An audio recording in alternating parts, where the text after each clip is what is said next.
Good morning. Thank you for joining me. Today I'm presenting a summary of my research report on technology-based surveillance, its rapid growth, real-world applications, and the serious ethical challenges it creates in the modern world. So over the past 2 decades, surveillance has transformed from simple CCTV cameras into highly sophisticated digital ecosystems powered by AI, biometrics, and IoT.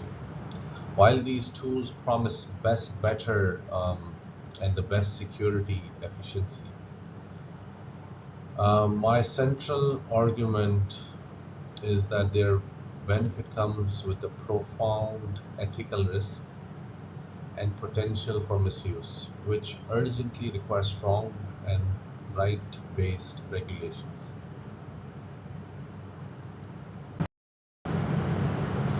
First, let's look at the scale of growth. The global video surveillance market is expected to reach over 261 billion US dollars by 2034. These technologies are now everywhere in smart cities, managing traffic and safety, in policing, where, for example, UK has already made more than 1,000 arrests using live facial recognition systems, and in everyday settings like shops and offices for monitoring both customers and employees. So people are basically getting benefit from the technology itself. Looking ahead to 2026 and beyond, surveillance has become far more advanced. We're seeing real-time behavioral analysis, emotional detection, multimodal biometrics that include uh, gait and voice, and networks of smart drones. All these systems are increasingly connected, creating almost seamless monitoring environments that can predict and respond to situations automatically, which is great actually.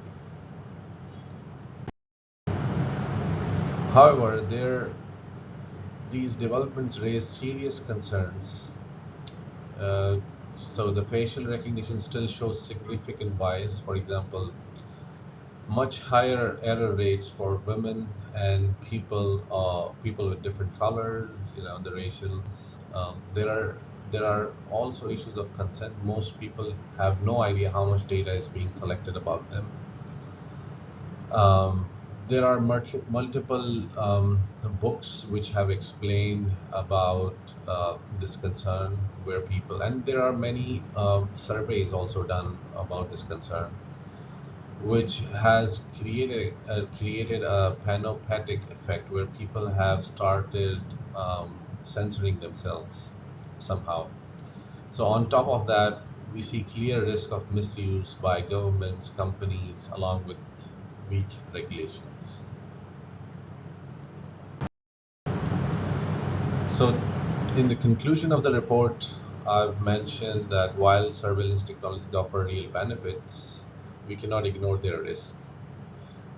We need mandatory bias checks, stronger privacy protections, and international standards. Ultimately, we must decide whether we accept future dominated by surveillance capitalism or work towards more human-centered digital world with more regulations governed by regulatory bodies.